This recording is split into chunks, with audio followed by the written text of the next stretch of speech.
All right, what's going on, guys? Thank you for waiting around. Taylor Kyles in Tennessee, just out of the Patriots locker room. John Zannis here, and we just witnessed the Patriots falling to 2-7 with a 20-17 overtime loss to the Tennessee Titans. And there's a ton to unpack from this game, and almost all of it revolves around Drake Maye.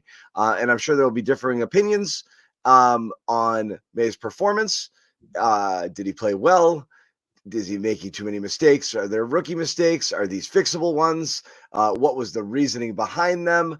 And what the people's primary takeaway is. I'm going to tell you right out of the gate, and maybe this is more emotional than it is analytical, but I don't necessarily think so. If you're a Patriots fan, I don't know how you're anything but encouraged after watching this today, only because, yes, Drake Maye made mistakes. And yes, Drake Maye made the mistake that ultimately cost him the game. And yes, Drake Maye turned the ball over 3 times. But not all turnovers are created equal in terms of what's causing them, why you're doing them, and what it has to say about what type of player you currently are and what type of player you'll become. And I think if you're watching Drake Maye today, you have to be generally enthusiastic about it, even though both picks were horrible and certainly not something that you want any quarterback making, and he's making these on a regular basis 2 years from now. Yeah, you can start saying this is a recurring issue. But as far as today goes, I'm walking away from this as a Patriots fan feeling sunny and positive. I don't know if that surprises you that that's my takeaway here, Taylor, as you generally being the sunny and positive guy, but that's kind of my vibe. So again, Maye makes the last second play, holding the ball for 12 seconds to, tie the game at the end of regulation, and then throws a game-sealing pick in overtime with the Patriots down 3 on 1st and 10. Clearly an ill-advised throw, both in terms of the throw itself and the situation that they were in. But he did it. They lost, and I will turn it over to you, Taylor Kyles, your kind of first takeaways on the whole Drake Maye experience today. Yeah, I mean, Drake Maye is the story. When we were talking to the players, everyone was raving about the guy. Rhamondre ended his press conference like, yeah, no, I love that dude. Devon Godshaw called him Josh Allen 2.0, alluded to the fact that Drake's the kind of guy that who will probably attract players in the future, which obviously is the biggest goal for the end of the season, is to become a destination where Drake Maye plays well enough that players are like, you know what? If I go to this team, I can make them good enough that they'll actually be contenders, and I want to play with that guy. Hunter Henry raved about him. So that really is it. And obviously, they're not even in the game if it's not for Drake Maye. Obviously, the turnovers are what ultimately cost them, but he had to quite literally put the team on his back, led them in rushing for what really realistically probably would have been the 4th game in a row if he hadn't left last week with a concussion. But 3 of his 4 games as a starter, he was the leading rusher. Drake Maye kind of alluded to the lack of a run game, and I know people want to nitpick the play calling for the Patriots, and honestly, before halftime, I get it, because while there have been some times where the execution wasn't really great at the end of a half, I understood them wanting to be aggressive. It was just kind of a philosophical disagreement. That end of the half was like, I don't even know what you're doing. It's 3rd and 1. You're letting the clock wind down, and you just try to run the ball from an under center heavy grouping, like things like that. But again, the lack of a run game made this a tough game to call because Drake Maye had to do pretty much everything. Now, the fact that he did show the ability to do those things was what was the most encouraging thing. And again, what I think Patriots fans should take away. But it is also discouraging that we keep talking about, all right, the team has to improve. You want to show toughness, get better every week. And yeah, Drake playing well, in those spurts was awesome. But it's upsetting that it feels like the run game and the run defense specifically just continue to be non-existent. So Drake Maye, great performance. Also, and I know Pat Lane brought this up on his postgame show, but I don't understand why they decided to go into the wind. Drake Maye alluded to the fact that contributed to the underthrow on the last play, where I don't think it might have been a touchdown. So that was kind of funky. Definitely some coaching things I didn't really agree with, but again, even though it's a loss, I know fans are going to be pissed, but at least Drake Maye gave you something to be excited about. So that's my naked eye opinion on the throw. You ever when you were, you're still a kid, but you know what I mean? When you're playing with your buddies and see who can throw it farther, and you try to get underneath one and you just short arm it, or you mess up, you don't get enough trajectory on it, it comes 20 yards short of where your normal best throw would go. You just kind of missed the throw. I actually thought he just didn't get I think if he puts it 15 yards ahead of him, the safety's not coming into play there, or 10 yards in front of Booty. So I think he thought, I got him. I just got to put it there, and I'm going to get over the safety. And if he outruns him in the last 5 yards, we're that's 6, and that's ball game. We're going home. And it just came up short. You mentioned the wind. That's kind of interesting. I feel like that throw was a solid 10 yards short of where Drake Maye thought it was going to end up when it came back down. So it looked like, oh, geez, he just threw a friggin', he just punted it to a safety. But I feel like it might not have been a horrible decision as much as it was a horrible throw. Yeah, like I went back and watched the play, and at first when I was watching it live, I saw the safety kind of last minute and figured that Drake didn't see him either. But looking at it, I was like, oh, he might actually throw a touchdown here, because I'm thinking like the 50-yard bomb in his first start where he does put the ball under and Keyshawn just has to run under it and make the grab. But obviously, yeah, again, he did acknowledge the win, so I think that had to factor in, because he's not the kind of guy who makes mistakes, and that leads me to believe that was something that he was thinking about. And that's the thing. And so when we are going to kind of thin slice and parse through all of Drake Maye's performance, I think that's an important distinction there. So I want to talk about that. But here is Maye, I believe, on the last play. We got proud of the guys for fighting. I think that's the biggest thing. Disappointed in the loss. They made some bad decisions, especially that one at the end there. We got a chance to go down there and at least tie it up. We're on our own 40, and I think it was first down. So just got to be better. I think some decisions that I made throughout the game that would have impacted the outcome, and take that upon myself. Those guys battled up front, especially those guys up front. The receivers were battling. I think I was just glad we found a way there at the end of the fourth, and just came up short. So we got to go back and learn from it, and especially me. I got to take these and take advantage of these reps that I'm getting, and in the game, and I got to play better. Take us through that touchdown, the final touchdown there. Yeah, they're just on the 5. They drop out the guys on the 5, and you got a chance to get tied up. So they're doing whatever I can. I think they zoned it off, and they're doubling the inside guys, and we had a bunch concept, and had back line, and I think Hunter ended up getting run out of bounds, and just trying to keep the play alive, make a play. Rhamondre, good for a running back out there to kind of play like a receiver and make a good play, but end up coming up short. So that play really doesn't matter at this point. I thought him acknowledging Hunter Henry getting run out of bounds was really impressive, that he had the awareness, because literally if he throws to Hunter Henry, it's a penalty and the game is pretty much over. So that was just real quick. That was something I thought was really impressive. He was like, okay, one of my options isn't even here anymore. I need to go back and see it. But Hunter Henry, being the veteran he is, probably made it clear, like, don't throw to me. But, I thought that was pretty interesting. Yeah, that's the thing. And so, like, I guess kind of, breaking through it, and we're going to play some sound from the Patriots as well. Like, on Maye, because they were gushing, and it's that stuff matters, because I mean the reality is both Patriots wins are with Jacoby under center, and Jacoby's a guy who has a lot of respect in that locker room, and it wouldn't be crazy for the team to be like, we did him dirty. I know Maye's going to be the guy eventually, but they're not. They're pretty honest about it. They know Jacoby was a fighter, but I think they see what a lot of us see. Of course they see it. They're professional football players. They see him every day, but I think they believe, and that's the thing. And again, you're much better suited to, discuss some of this stuff in a really granular way. But my general takeaways on the performance was, while we're going to sit here and say these two ill-advised decisions, rookie mistake, look, professional quarterbacks don't see the guy, don't see the robber, don't see the guy underneath sometimes, and that happens, and he just didn't see him. Just literally, sometimes you fail to see a human. Really good drivers sometimes don't see something in a blind spot, and shit, I didn't see it. I see it 99 out of 100. I just didn't see him that time. He knew it the second he threw it. He almost went, he got into a defensive position to chase the guy down. He's like, I just threw a pick. Knew it. That's a thing that happens in football. The last throw we talked about, I actually wonder whether the decision was as bad as it necessarily was, and whether it was either wind or he just short-armed a ball where he thought he could get 6 there.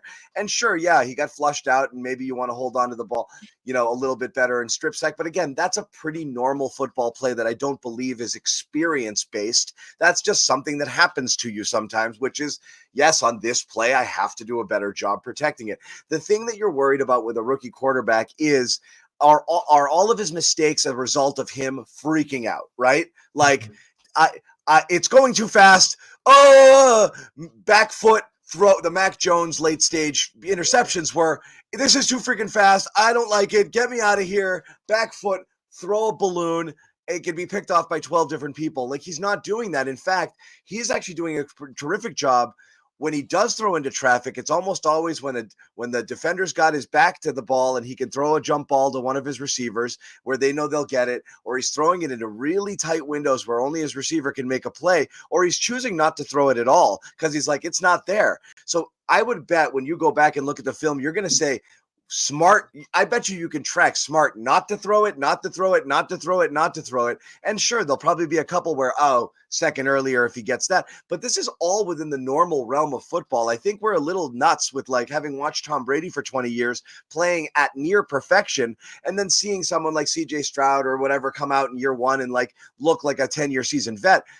A lot of this stuff is normal football stuff. It's not like the game is too fast rookie shit that people thought were the things that were going to plague Drake Maye's, career and development this early on. It's completely the opposite. I think Van Pelt had a quote before the game, which is like, he's miles ahead essentially of where we thought. His progression and his ability to get through everything. So you see it all the time. And how many times is he not only able to get through his progressions, then realize, I got to kind of get moving now if I'm going to be able to make something. And little subtle things, moving to his left, a dump off to Rhamondre on one play. I remember on a second down after having made that really nice play where he rolled out and he hit booty on the comeback there that was in a really tight window.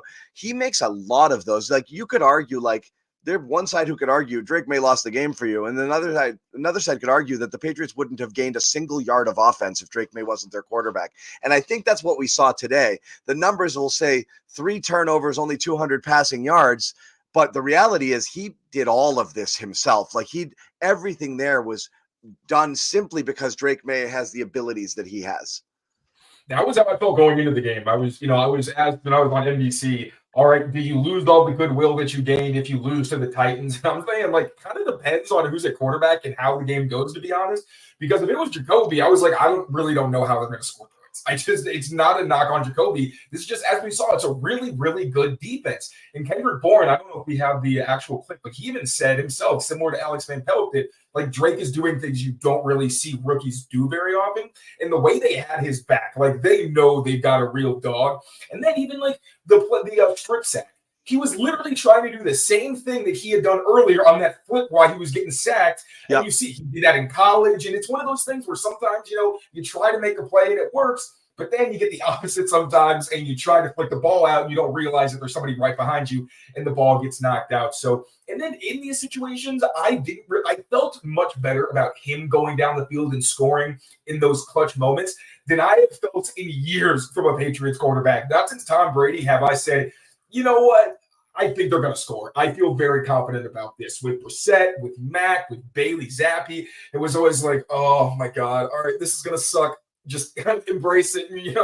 Woosah. Just got to calm down and embrace the darkness, to quote one lunatic. But I mean, Drake Maye, I think that's the one thing that you really kind of hold on to and you're like, okay, we'll be all right. This season may be tough. I'm sure this is not going to be the last tough loss the Patriots have, but at least you know that your quarterback is a guy that not only gives you confidence, but gives the team confidence. Because how often did we hear with Tom Brady once he went to Tampa Bay, everyone's like, with Tom Brady, it just changes your mentality because you actually don't even feel, you know that you are going to go into every game with a chance to win no matter what the circumstances, nothing. And that does affect the entire team because it makes you play harder. You actually have faith. Like, I know people say momentum isn't a thing in sports. It absolutely is. These are human beings who want to have some level of confidence. And you could hear throughout that locker room, like, it was pin drop quiet in there. Like, obviously nobody was happy. It was kind of downtrodden. But as soon as anybody brought up Drake Maye, people were lighting up and clearly know they've got their guy. Let's play some of it. Here's a couple people, I think Bourne for sure, and maybe Mayo here talking about Maye. Out there trying to make a play. He's trying to make a play. And I think sometimes, as well as he has played, sometimes we forget how young he is. And he's going to continue to develop, and he'll be a good quarterback in this league. And, look, we'll all learn from this, myself included. Yeah, we got to just build. We have to build. He gives us a lot of potential to grow in. I think that's what's the greatest thing about Drake. He's doing things that you don't really see at a young age. So I'm very excited, and I want to be better for him. I think everybody understands in our offensive room that we have something in him that can make everybody better. He like I talked about, he has the aura to him. You just know that he's going to go out there and do his thing. He's going to play. He's not scared, and that's somebody you want to follow. That's Drake. I mean, we nobody was surprised. Honestly, Drake does stuff like that all the time. I mean, he fought and did all he could. So I mean, proud of him, happy for him. I know he's hurting. We're all hurting. But it's nice to see it and know he's hurting that, but he's so hungry to get back to Foxborough, get to work and get better for himself. I would love to go back and listen to what players said after they beat the Bills last year. If was anybody talking about Mac Jones like this at all? I don't remember a single Well, that was the game where they didn't let him throw. Or really saying anything close to this. Yeah, they probably were nice things here and there, but no one we weren't surprised. Drake's that dude. It's just I half forgot they lost just because hearing everybody talk about it, you would think the game kind of went a little differently. But again, just finally nice to have a quarterback that does inspire that level of confidence throughout the entire team, where the defense knows, the special teams knows, the offense knows this dude can score on any play. Yeah. Yeah, they know. I mean, they know. Like I said, I mean, I'm a little surprised there's some people here. I don't know if it's just simply that and not everyone has to think the same thing. I don't know how you watch this and don't feel again, what are you looking for out of this season as a Patriots fan? Overall growth and progress is nice, but the number one thing is clearly, did we get the right guy? And I think you can feel, I think it's insane that you can almost know that you did this early. I think most people thought it would be we'll see. It might take a while. You could have been looking at a year to a year and a half of I don't know if he cleans this stuff up, maybe, but I don't know what I mean, like I said, I think he's so far ahead of where you thought, and he's capable of doing so many things beyond. The most impressive thing for me is the things he does, Taylor, beyond the physical. That is impressive. That's on a very high level. And again, a lot of it is the processing and just, how he's seeing things. He sees things very, very clearly for a rookie whose biggest issue was supposed to be, that and lack of experience. I mean, it doesn't look like that here. And again, we know that progress isn't necessarily linear. He could take a couple steps back and to have some real clunkers where things come up that haven't come up yet. And you're oh, I didn't like that. And I didn't like this, but everything after, again, the 3.5 games, I guess so far, is the arrow pointing, heavy up as far as he goes. So I am surprised when I see in here, people are we'll still see. Maybe I'm a quick judgment guy. I'm oh God, this is it. They got him. He's the guy. I don't know how you watch a season of Caleb Williams and watch 3 games of Drake Maye and can tell me that you think Caleb Williams is ahead of Maye right now. He's not. He's not. This has franchise quarterback written on it. So again, people should be rejoicing over that. Everything else, you can absolutely start to be a little bit anxious about it, because again, you can't fix everything all at once. And to the Patriots' credit, they're trying, but this is where we were a little bit with, in the Mac Jones, last year or so of well, the line is bad and the receivers are bad. And there's a lot of excuses for why, but the bottom line is Mac was also not doing well himself. The problems persist though. And you don't want to make them as the reason why, someone is playing poorly, but it's certainly the reason why they're losing is they just simply don't have enough playmakers all over the field. The line, again, you threw in Layden Robinson in to start immediately, really rough start to start there. Onwenu being kicked back to tackle. Again, a lot of people question whether or not that was the right thing, especially considering to right tackle, right?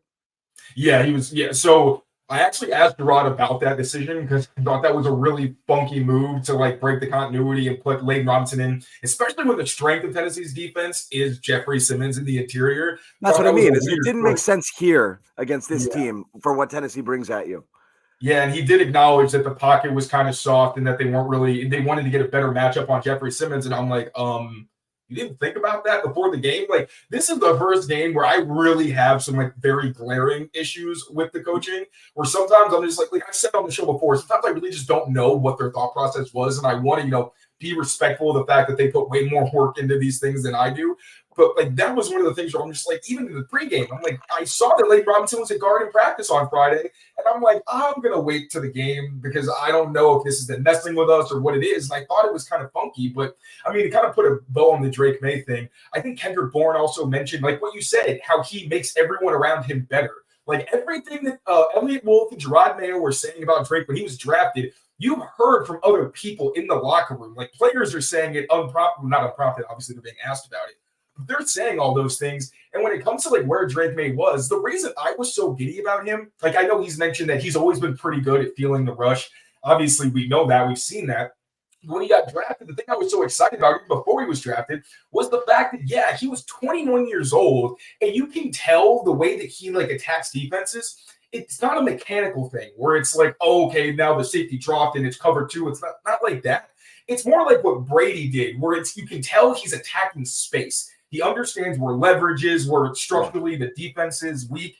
And that's the stuff that you saw in college. Like every once in a while, like I think it was against Minnesota or somebody. He had one of those interceptions like he had today where just completely missed the underneath defender. But it's not like most quarterbacks where that kind of thing happens and you're just like, oh, God, here it goes again. When he makes those kinds of mistakes, it really is surprising because you know that he usually is a very good decision maker. And really the only times he really turns it over consistently are because of his accuracy issues, which obviously are still a work in progress. But yeah, it's oh my God, I'm not comparing him to Tom Brady. Let's be honest. I'm saying the way they process defense. You kind of are. You can tell. I'm not saying he's Tom Brady, but the way they process defense is very similar. Obviously, Tom Brady was in the NFL for 20 years, much smarter, much further ahead. I'm not saying Drake Maye is Tom Brady. Like, please, let's breathe here. That's what I heard, but that's it is at least like the processing and how smart Drake Maye is already at this stage is why it's so exciting, because you can tell he is very far ahead of the curve when it comes to the mental side of the game. No doubt about it. And so, and again, that's the thing. It's kind of back to it is like, everything you're seeing from it. Again, it's hard to like not point out what's going on. But again, we mentioned the offensive line issues. It was an issue before. I hate saying this would make it be like, well, like Drake Maye, so now you're making excuses for him. It just is what's going to cap the ceiling and the ability to take it further. I think he's doing everything he can within the current construct. But like, while I was waiting for you to kind of finish up in the locker room, I turned on NBC's postgame and Ted Johnson, like just with a straight face, and he wasn't trolling or anything out there, but he was kind of assessing Maye's performance from his perspective. He's like, I'm really encouraged. He's like, look, does the guy have, a terrible offensive line around him? Yes, absolutely. Is this the worst receiver group in the league? Yeah, probably. He's like, is Alex Van Pelt an offensive guru? Definitely not. So it's like, it just kind of runs through all of it. It's like, and so he's out there doing it. And that's the thing is like, this is literally a man on an island at this point where why are the Patriots behind him saying all of these things? Like, oh, he's this, he's that. I think they realize like, and Mayo said it after week 1, and everyone was like, that's a strange thing to say when he's like, we got to be better for him. He's already it. Like, he is the system at this point. Like, and again, I'm not taking the victory lap over, like, I thought he should have been playing all along. I think they should have installed everything around him all along. That's kind of the thing is, like, build everything you have to suit Drake Maye's skill set from the moment he walked through the door. This whole like he'll get in later in the season around our system that's going to be built around zone running and this is what we do. I just found to be strange. Like, you got this guy, go figure out what you're going to do around this guy. But what's happening around him right now and around the team all year and around the team last year is sadly an institutional failure. So it's impossible not to look at some of these things and not at least call them out for what they are. And there was a couple of positives today, getting Douglas a little bit more involved. Bourne probably had his best game, even though he was guilty of a couple of things as well. And we don't like to talk about Jalen Polk, but we're going to have to again. I know. So we'll get through all of that and we'll kind of keep talking about it. We'll also hear a little bit more from the Patriots and the somewhat questionable decision to not go for 2 at the end of regulation, which I know a lot of people were clamoring for. First, we want to tell you about our sponsors here on the Garden Report. We're going to start with Prize Picks, #1 daily fantasy sports app. And I know a lot of you guys are jacked up with football season, and it's a ton of fun to play Prize Picks with the NFL. But again, that's not the only sport you're limited to. And now that basketball season's underway and you've got hockey as well, you've got things going on a daily basis, and it's a lot of fun. You can play. All you have to do is pick more or less on 2 or more players on any particular stats. Pick 4 or more. You can win up to 100 times your money. It's that easy. And once you do play, all you have to do, if you're a new user, use that promo code CLNS. Play $5, get 50 instantly in your bank account. It is that simple. So again, Prize Picks, get in on the action today with that. Flex Friday, Taco Tuesday, promotions all the time. So there's always fun stuff that you can take advantage of. And very often there's free promotions like free squares that are basically gimmies of an NBA player scoring 0.5 points or more in a game, which is usually an automatic. And so that's just an easier way for you to kind of watch the winnings roll in. So again, check it out, sign up, get in on the action with Prize Picks today. We're also going to tell you about Game Time. Great place to get tickets. Unauthorized ticket marketplace here. All you have to do is download that app and use the code CLNS. $20 off your first purchase, terms to apply. And again, a lot of stuff going on. The Celtics on a road trip. They're coming back. The Patriots, they're going to be back. Are we Chicago next week, Taylor? Is that right? Yes, sir. Mm-hmm. So a couple weeks away, get a chance to see Drake Maye, and what we're hoping is the continued improvement and ascension of the Patriots offense. Concert tickets, whatever you have, get in on the action. All in pricing, so you know exactly what you're paying for. Terrific panoramic views from your seat, so you know exactly what your view is going to be once you do get to the venue. Lowest price guarantee, and prices go down the closer you get to game time or showtime or tip-off or whatever have you. So again, check it out. Download the Game Time app, create an account, use the code CLNS for $20 off your first purchase. Let's jump back in here with the Patriots. And again, those of you joining us right now, thank you. Patriots lose. They go to 2-7 on the season, 2 wins being the opener against Cincinnati and last week against the Jets. And I got to say, some of these losses are pretty grisly. You're talking about a blowout loss to the Jaguars, who were a 1-win team. You just lost to the Tennessee Titans, who were a 1-win team. And again, for people who are into this sort of thing, yeah, this is a thing. And look, I'm not going to pretend I don't want a good draft pick, but I'm going to say if the fan in me watching this game wanted a win. And I think that's where people are now. I think last year wins were like, when what's his name, when Ryland kicked that field goal and they won that game against Denver, I think 90% of the Patriots fan base was pissed off. Yeah. Like was pissed, legit. Like, did we need this? In this case, you wanted to see it. Who didn't want to see Drake Maye drive down the field and score a winning touchdown here? Because you get caught up in it. But the reality is, 1, the Patriots are the top pick right now if the draft were today. 2, look at them, count them. 1, 2, 3, 4, 5, 6, 7, 8, 9 teams currently with 2 wins on the schedule. So there's a lot of competition for the bottom. And as we know, last year, 4 wins, there were 4 teams with 4 wins or fewer, and I think you can kind of count on that as well. So we don't know how it's going to go for the Patriots, but there is value and there is importance, Taylor, in getting that pick, not because you necessarily want to use it, but the higher the pick, the greater the asset, the more ability you have to move up and down and do different things and be able to get player, or in this case, more importantly, players that you need. And what's kind of a bummer about this team and about the situation is, great, got the quarterback, but you or I could have drafted Drake Maye as quarterback. In fact, we would have drafted Drake Maye as quarterback. We're not qualified to run professional football teams. Every fan would have taken Drake Maye in that position as well. That pick was easy. Everything that's happened after that is a bit of a question mark. And again, it's going to kind of come back to the receivers at this point. You got a Javon Baker appearance today. He actually got in on the second snap of the game and he worked in. It looked like they tried to get him involved a little bit. But then there's Polk. Again, I don't know what's going on, man, but 0 targets, 0 receptions, 2 penalties. One was procedural and another was, what did he do? I forget what it was. For hold? One was a motion one and one was a hold. Yep, it was a hold on a run. Negated plays. The amount of holds Patriots had, the negated big plays were unbelievable. I digress a little, but an incredibly winnable game based off of all of these senseless penalties. It didn't necessarily make the play. They just happened along with a play that would have turned into a gain or a first down or put them in impossible drive-killing positions. And the amount of fumbles Tennessee had that the Patriots couldn't accidentally fall on, they definitely didn't get those bounces either. So there was a lot that went into this loss beyond just, the turnovers and they lost the game. But this again, here we are again here. And there were a couple sacks Drake Maye took today that were obvious coverage sacks. And again, without the benefit of film, it's hard to say, well, he did have somebody, just didn't see him or not. You're not totally sure. But from what it looked like to you, I don't know what was happening downfield for the most part in terms of, being able to take any shots. And, Maye did not take very many shots downfield because it just doesn't feel like anybody was available for him. Whether it was the rush got there one beat too late on a throw he might have been able to make if he had time to step into it.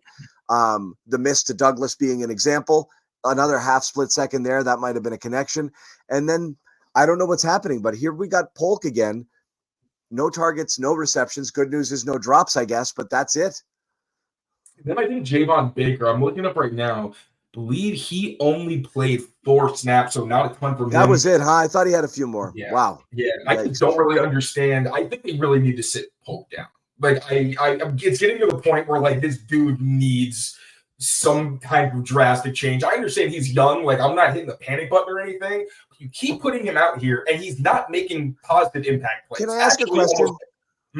Let me ask you a quick question, though, because I know it's not your nature to hit a panic button on a player this early because, again, careers, whatever. What I will say is that the receiver position, I do feel a lot faster than a lot of other places because ultimately, like, it's an individual enough position where just simply beating a person in coverage and or catching balls thrown to you is something you can do regardless, irrespective of the circumstances around you.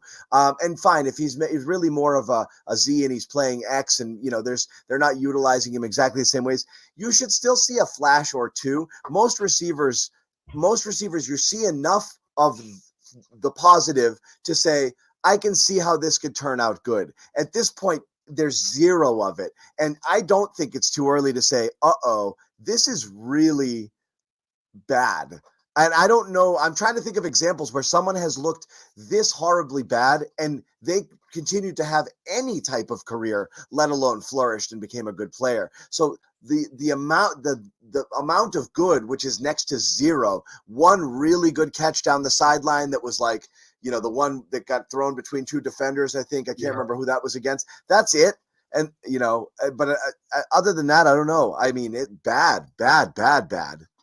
Yeah, I mean, we can literally just go last year like Keyshawn Boutte. His first game was bad. 3 opportunities to make critical grabs, can't keep his feet in bounds, and then you just don't see him for the rest of the year. Well, I mean, he was bad, but he was benched, Right. So, I mean, and that's where I think I know that this team wants to play their young guys and they want to give them opportunities, but it's getting to the point now where it's like, all right, like Layden and Jalen are both struggling consistently.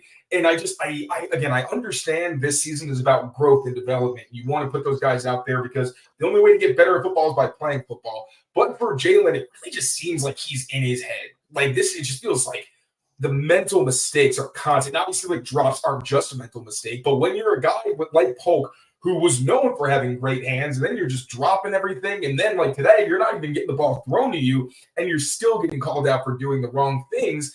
I mean, again, I don't want to panic on a rookie receiver, but I definitely am at the point now where I just don't see how you keep putting him on the field. I don't know what practice looks like. Maybe he's doing things in practice and it's not translating to the game. I don't know, but it's just the net value that you've gotten from him since that San Francisco game is bad. So, I'm sure he's got a bright future, like Drake Maye keeps saying, but it's just you got to start giving somebody opportunities other than him because he just can't follow through. You can't rely on him, and that's the biggest thing. It's like the repeat mistakes. Drake Maye said, be an error repeater. We want to put the young guys out there, but you can't keep doing the same things. Obviously, the 2 penalties weren't the exact same thing, but it's still MEs, mental errors. So, yeah, I think I've seen enough of Jalen Polk for at least like a week or 2. You know what, though? It did line up as well as it could in terms of who you want to see playing prior to the game because Osborne and and Thornton were both healthy scratches. They were both full participants on the last practice report. They didn't play along with Duggar, which is interesting, and we'll talk about that in a little bit as well. But it sounds like Duggar was legit, still kind of not all the way back for an ankle, though he was the only person who was limited for 3 straight days who did not play, I believe. But those guys were out, and for reasons beyond, I mean, there's a fantasy world in which they're able to trade one or both. Reality is they won't be able to, and will probably cut them or give them for a conditional 7th or something like that to a team that just wants KJ and another body. Taiwan? I'm wondering if Osborne's going to be on the way out here with the deadline coming there. But The one way reports have said that both guys have gotten some, like people have inquired about them. I think there is some level of interest, but I also did see a report, like you mentioned, where they said with KJ Osborne, it's either going to be a trade or they're just going to cut him. So that's what I think. You're on the right those track. guys, you might have I've heard that there are people interested. Yeah, you might have seen the last of Osborne and Thornton in Patriots uniforms, but I also think people are all set with that. The Thornton dream is dead and has been for a while, and it's okay. I mean, it's not okay. It's a busted 2nd-round pick, and you might have another one on your hands. So it's pretty, to quote Marcellus Wallace, pretty effing far from okay. But anyway, that's what you had. You had, I guess, the most exciting group that you could put out there, which included Bourne, now a few games back off of his pup stint, Booty, Douglas, the 4 rookies, the 2 from last year and the 2 from this year. You had them all, plus your supposed best receiver and your veteran. And again, first couple things we get from these guys are procedural penalties, which isn't great, including one from Bourne where he just runs 7 yards downfield before the ball is snapped. You saw a little from Douglas. You saw a little bit from Bourne, but again, Baker, as you said, barely gets in there. So they basically played this whole thing with 4 receivers. And then Polk was Polk. So not enough from this group. And, there's no relief in sight unless they're able to go get somebody from somebody else, which I'm not entirely opposed to. Again, I don't want to leave this game completely, but this is where I'm at a little bit here is you got to start getting better somewhere, right? And it's going to involve trade deadlines, free agency, draft. Here's your first opportunity to get a little bit better around Drake Maye right now. I really want to see them do something. Someone who can potentially help them beyond, and I don't know if one of those players exists. I think it'd be silly to not think about it now. I think it's fair at the very least to look at this group of receivers and say, I think at best you've got a couple of guys who might be decent number 3s, but that you need multiple bodies in here to kind of to jump this up a level. And you got to start finding them. I think Demario Douglas is still who we think he is. Very tough guy to cover, tough receiver. Period. Yeah, I like him a lot, but I think he's a 3rd receiver, slot guy, and I don't think necessarily an elite one, but I think he's absolutely the best that they have and clearly the best weapon that they have right now for sure. Hunter Henry has been super reliable. Almost had he's been great. On the sideline. Yeah, there was that one deep ball that Drake Maye put up there. He almost made the grab, but it was a great play by the defender to force it out. I like that one a lot. Yeah, Rhamondre Stevenson had to make that crazy catch that actually got the Patriots in position to potentially win the game. But yeah, I mean, I still feel like Kayshon Boutte could be a very good number 2. I want to see the film from this game and see if he was getting smothered or how open he's been, because pretty much every week he's done a pretty good job creating separation. But the other guys, again, man, I don't want to go too deep into the rookies because they are still rookies and they haven't got folks had ton of opportunities. But obviously, we're hoping that's not the end of their careers. But yeah, I think we've all known that. These are a bunch of guys who are probably going to max out as number 2's best case scenario. I like Javon. I think he could be maybe a low end 1 if he hits his ceiling completely. But yeah, I think we all know that they need some receiver help. I keep putting Darius Slayton's name out there. I know people want T. Higgins, but T. Higgins has been hurt all season. I don't really know what the thing. You also can't extend him this year, so I don't really know how much it benefits you to trade for a guy like him. But Slayton is a guy who has the perfect skill set for Drake Maye, where he can win on the line of scrimmage, can win outside the numbers. Very good vertical receiver, can take the top off. I think Belichick raved about him, called him one of the better receivers that no one really talks about. I put his name out there during the Giants-Steelers game or whatever it was. That's really the one guy in terms of the receivers that I think they could realistically trade for without giving up a top 100 pick that I'm saying, yes, get him. I know he's not going to, send waves through the fan base or anything like that. Ojolari, another guy that I'd be really interested in if he's available. Although I will say with Ojolari, like I want expectations to be managed. Like he's kind of a bigger guy, close. Like he can rush the passer, he can stop the run. He has every down value, but he's not really. Like, he doesn't give you the juice that this pass rush really needs. Like the touchdown that Mason Rudolph threw to Westbrook Akina, whatever his name is, like just too much time there, and that's been consistent. Where it's like if Keanu White is doubled or not on the inside, there just aren't a lot of guys who can win quickly. Dietrich Wise, gives you a little bit of that, but with he actually did have a quick sack, but with his skill set, like he's more of a bigger guy, so you're not really getting that. But again, going back to receivers, I think Slayton would be a really good fit on this offense. But there's also not a ton of options because not a lot of teams want to trade away good receivers. That's what I mean. Slayton's just in an offense that doesn't really fit his skill set very well. Looking up and down here, and I just threw this back up here. Yeah, like could you pick the bones of New Orleans? They're in hell right now. Probably not because Shaheed's already hurt. They don't have necessarily like a veteran type guy. Olave would be great. Olave is the type of person I would give up real draft capital for, but he just got his brain scrambled again for another concussion to the hospital. He's probably going to be out for multiple weeks, if not the season, after what happened today. And again, possibly up to his fifth documented concussion. It's pretty bad. Cleveland, you could always look at a guy like Jerry Jeudy there as somebody who you could potentially look at. Carolina, I've mentioned Thielen, or even maybe like a Jonathan Mingo, who's not mixing in over there and might be like a second draft option for the Patriots. I'm not sure whether they looked at him a couple of years ago when he came out. Las Vegas, Jacoby Myers is a name that's come up. Is like, I'm just saying. I'm not into all of these guys. The Giants, you've mentioned a couple of players there. Miami's not selling any of their parts or any of their big name receivers. That's for sure. Jacksonville has made, they have what they have there, and probably overpaid for their free agent signings. Also made a mistake with their receivers. They got Christian Kirk hurt apparently when he was in talks to be traded. Just galaxy brain decision to play him. Exactly. We're literally actively talking about moving him. Yeah, and there's nothing there. So the trade deadline is there on Tuesday, and we'll have a lot more coming up with that throughout the thing. It was interesting. There was a report this week about the Patriots making Godshaw, Osborne, Duggar, and Thornton all available in trades. And it's not Osborne, it's Bourne I wanted in there, but that's okay. That's Godshaw, Bourne, and Duggar are all guys they signed to deals. Gerard Mayo had a quote about it like, I don't know, man, this stuff sounds made up. So we'll see what happens. That's coming up on Tuesday. But just philosophically speaking, I'd be more for trying to find something that helps you rather than trading away core pieces of your team for late day 3 picks. Yeah, 100%. That's why when I saw the report, I even tweeted it. I was like, these don't really make a ton of sense. Like being in contact with DJ Humphries, yeah, that makes sense a little bit because Vidarian Lowe has gotten hurt. But I don't think they want to replace Vidarian because he's been pretty solid for them. And then the other names that were floated around, like trading Duggar wouldn't make any sense at all. Devon Godshaw is one of the few guys on your defense who's consistently stopping the run and actually playing at a high level. Also a guy who's been accountable, been very open with us, and answers the tough questions after all these losses. I think it'd be a really weird move to move on from him. I know John Jones has been someone that people have mentioned. I don't think you can trade him either for a ton of reasons. One, like the fact that he's stepping up as a leader where defense acknowledged they don't really have a lot of vocal leaders left, and kind of John has to step out of his comfort zone there.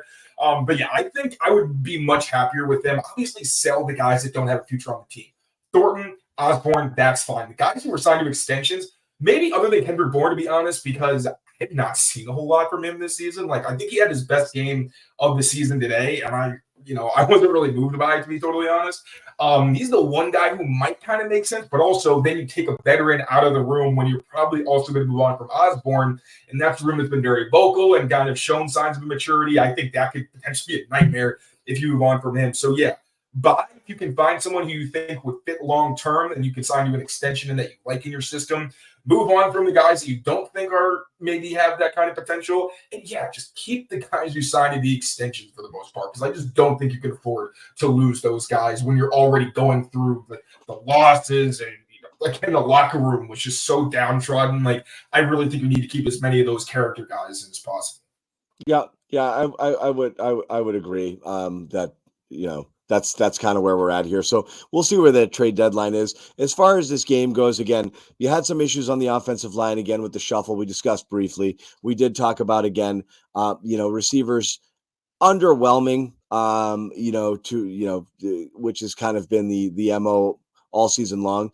But at the end of the day, you have a chance to win the game, and that's, you know, largely because, you know, the Drake Maye drives him down the field. They get, you know, that game tying touchdown to Rhamondre Stevenson on that really excellent play, and then you have a chance to tie the game or to go for two.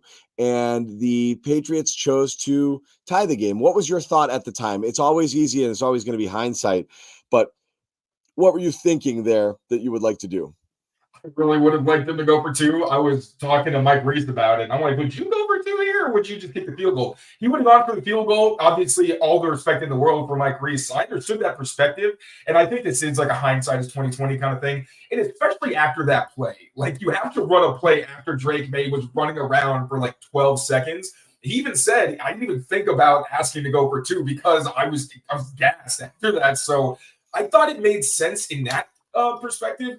Also, the defense, obviously, like they were getting run on a lot, especially in that overtime drive, but they were getting stops for the most part. Like the Titans weren't like running up the score or anything like that. So I'm thinking, all right, Titans get the ball first. I kind of like that because then you just need a field goal, ideally, if you can get a stop there. But yeah, it's tough, man, just because I do think the offense was tired and wanting them to convert the two might have been asking a little much. But at the same time, it was so hard for them to even get in scoring range. And, you know, Drake Maye was hot. I really could see both arguments. But me personally, I would have liked to have seen them gone for two and just end it there. I would agree. That was an interesting call. I didn't hear it, but I'm going to play it right now and educate myself. This is Drake Maye talking about the decision. Within a game that can change the tide of it. You know, at the time, I felt like that was the right thing to do. It's easy to make a judgment one way or the other, but I thought that was the right thing to do at the time. Okay. Whatever. That wasn't much. Pretty much what we said, but yeah, I really do feel like the fact that play before it just was so insane. Like that. You're right. The receivers were running around trying to get open, and I know football players in the Anthony Richardson situation, people may be sensitive to like, oh, you're a football player and all that stuff. It's like football plays don't last that long. That was insane. And they had to even get in position to score, period. So again, man, I would have liked to see them just try to end the game, but you know, I get the decision.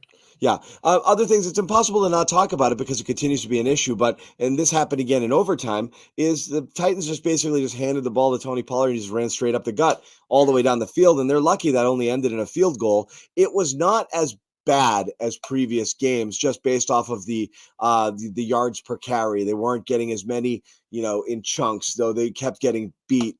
Fairly consistently. And again, late in the game, it wore them down. But between that and then the Patriots, again, outside the numbers are going to be skewed because of,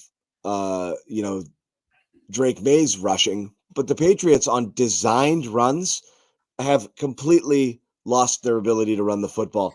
How did this happen? And again, because we're talking about kind of some similarities here in terms of, you know, the profile of the offensive linemen playing, but they weren't struggling quite this much before. And again, outside of Rhamondre, JaMychal Hasty got 1 carry for 0 yards. Antonio Gibson got 1 carry for -1. So the total stats for the Patriots rushing on designed rushes was 12 carries for 15 freaking yards with a long of 5.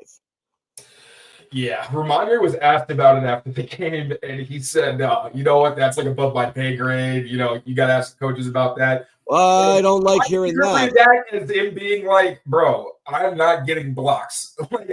We're not doing well because I'm getting contacted behind the line of scrimmage every carry. Last week, 123% of his yards came after contact. And I'm thinking of the play where he has like stiff arm Quentin Williams in the backfield. Like, that's what it is. The blocking just isn't there. And I understand part of it is, the chemistry and all that or whatever. But, like, and I think that was a big reason they put Layden Robinson in the lineup. And that was why I kind of didn't mind Layden Robinson in the lineup early on, thinking he was going to continue to get better at pass protection because he does give you a legitimate edge in the ground game. But it's like you have that Vidarian Lowe and Michael Jordan next to each other for a decent amount of time. Ben Brown's been pretty solid. It's so bizarre. It's like every play – somebody makes a mistake that lets somebody get into the backfield almost untouched or like barely moved off the spot. And then the decision at the end of the half to run twice when it seemed like they were trying to get themselves in scoring position, and then on third down to go heavy, go under center, and then get stuck was embarrassing. I'm just like,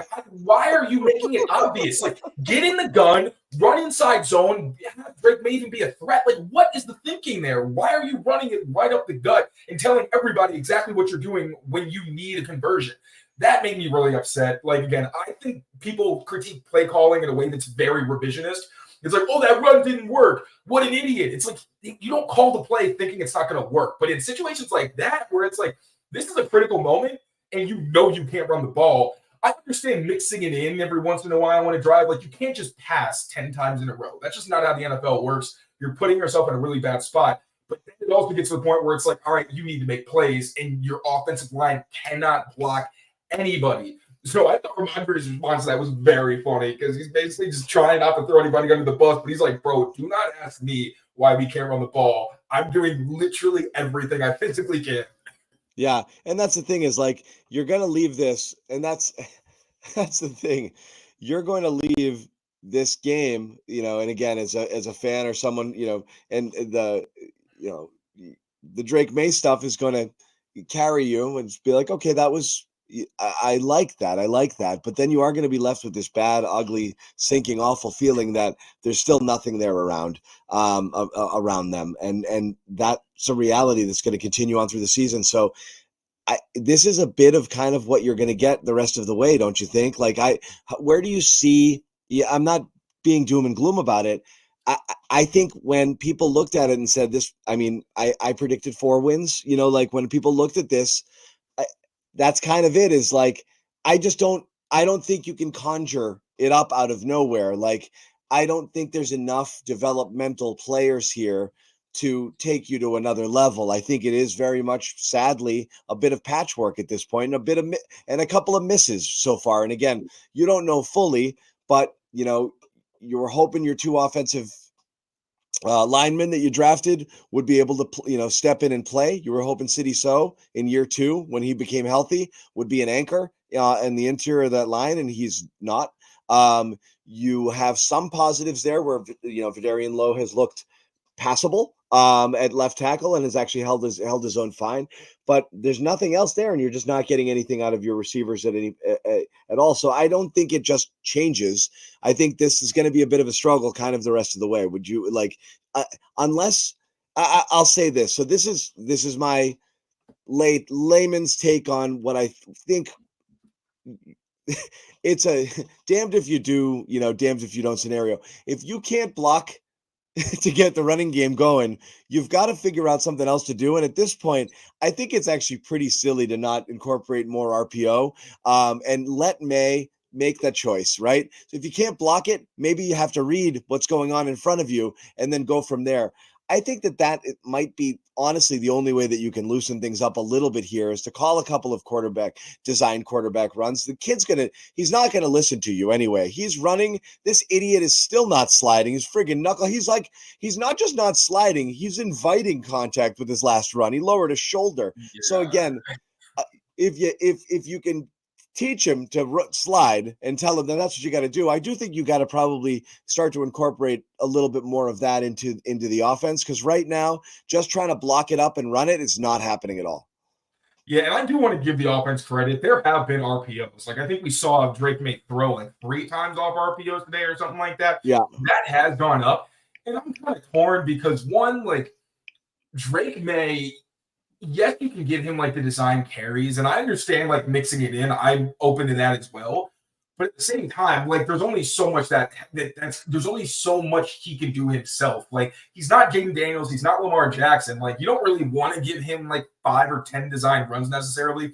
But I would like the idea of at least kind of having the threat to maybe create more conflict for the defense. Going to be interested to see what the RPOs look like, and I know that it seems like they're putting him in the gun more and not really as much under center. Like, that stood out to me in the game before he got hurt last week. Was like, we're seeing pistol. We're seeing a lot of attempts to run from the shotgun. So I think they're trying to find some answers here.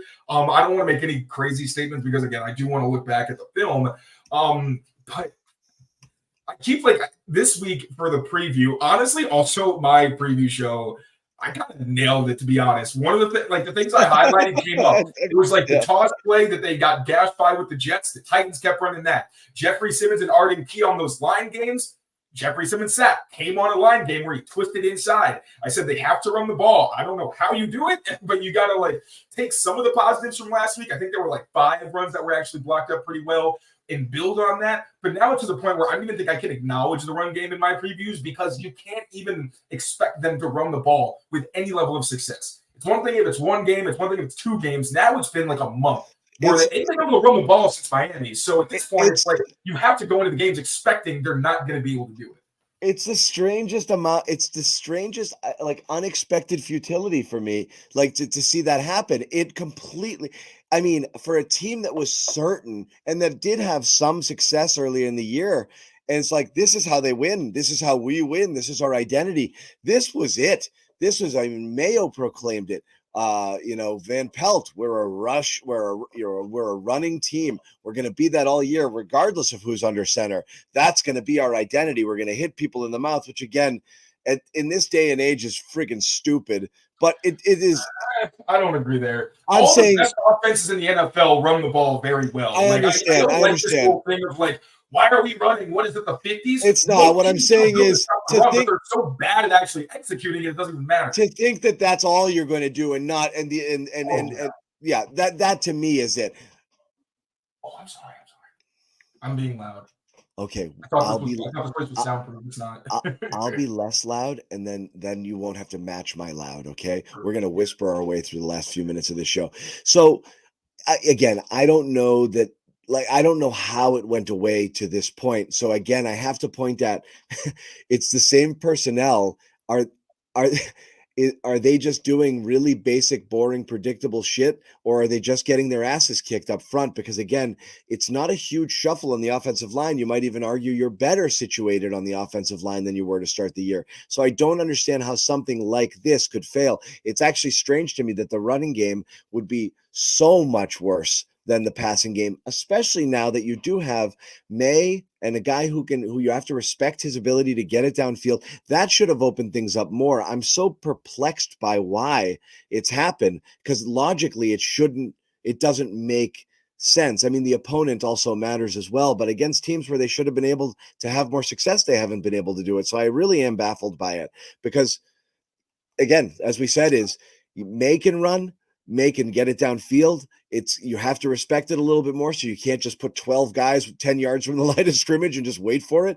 I'm very confused as to how it went away so much so that like I don't know what you expect other than basically getting to the line of scrimmage and being driven back on almost every play because that feels like that's literally what's happening on every snap. Yeah, I mean, like David Andrews, we can't ignore that. Like not having him is a pretty huge part of I think why the run. No doubt. But the replacements held up okay. Today was tough. The replacements have held up okay, even though today was a tough one. Yeah, and then like Layden Robinson and Mike and Wayne did look good like early in the season, run blocking next to each other. But obviously, we got to the point where Layden has been such a liability in pass pro that you just can't have him on the field. And I don't think Rhamondre is quite as effective as a run blocker as Layden Robinson. So it's like there's reasons why, but at the end of the day, it's just an execution issue. Like they were running the ball and executing well early this season. And now, like I said, it's like every single play, it feels like somebody makes a mistake that allows quick penetration. It's crazy, right? And just guys are just being met.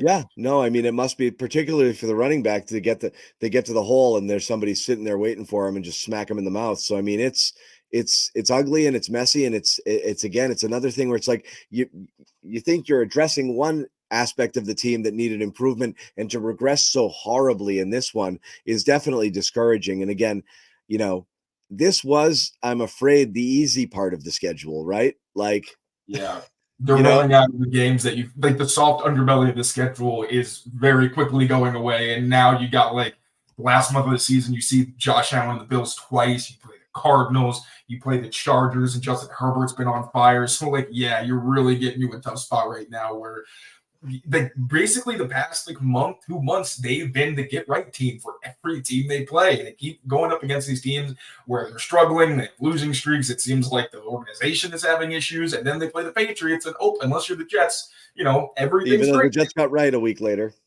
Oh yeah, I guess that's true too. So yeah, it's just They did. I And don't, that's I the don't thing. think it's going to get a whole lot better. So it's Bears, and again, the Bears are the Bears, and it'll be fun watching the kind of rookie quarterback matchup for sure. But that's out there. The Rams, now that they're healthier and they're getting their weapons back, tougher. You've got the Dolphins who've got Tua back, and they're going to be a completely different team than the one that the Patriots saw last time and lost to. Colts again. Sure. Yeah, maybe winnable. Cardinals, as you said, Bills twice, and the Chargers, whose defense is playing well, in addition to Justin Herbert kind of looking again like a top 5 caliber quarterback. So, yeah, sure. There's some teams there that you can remain competitive against. It's not a total wash, but this was the soft spot here. You had you had the Jets, you had the Jaguars, you had the Titans, and you kind of flubbed your way through this portion of the schedule. So I don't know how it's going to happen. I don't know. People are saying 2-15 is in play. I'm going to hold the line on my 4-win prediction. And again, for those people obsessed with draft picks, I think you're potentially still looking at within it. That's going to get you a top 5 pick, which is going to get you some leverage in the draft next season. I don't know where else you go here, but as far as this game goes, anything else left over you want to talk about before you go on your way and finish things up? We've, I think, covered a good bit of it. I think we have. I don't want to beat anything over the head anymore. Like it's disappointing. Oh, Marcus Jones, I do want to give him credit. 2 big returns from him. We had like little glimpses Legit of complementary football where you get defensive stops, special teams does its job, the offense capitalizes by scoring. It's like you see these things, you just want it to be more consistent, but obviously the margin for error is slim because there's so little talent. And the talent you do have on the roster, they're not playing. Yeah, Kyle Duggar, Christian Barmore. And I don't want to use those as excuses, but it's also disingenuous to act like your playmakers not playing isn't a significant reason why you're having such a hard time pulling off these wins and actually finishing and getting the results you want. But yeah, I want to do Marcus Jones absolutely deserves credit for his effort. You see the glimpses of potential. It's going to be interesting to see how they bounce back from this one. I'll say that.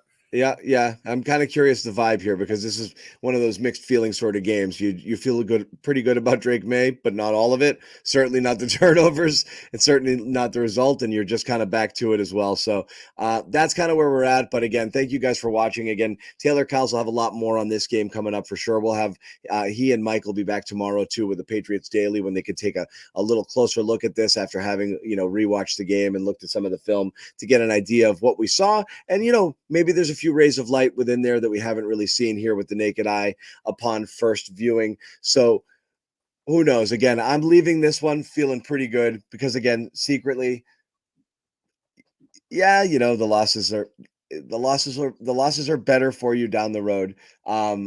So I still do think it really does benefit them to end up somewhere in that top 3 or 4 in terms of the draft picks. If in case some desperate needy team comes calling and they want to throw the bag at you for a shot at a quarterback, it's a good spot to be in. But you don't want to see more from Drake Maye. I liked a lot of what I saw today. So I think and you know what, Taylor, I'll say this: it was fun, right? Like you're allowed to have fun. Like it's fun. It was.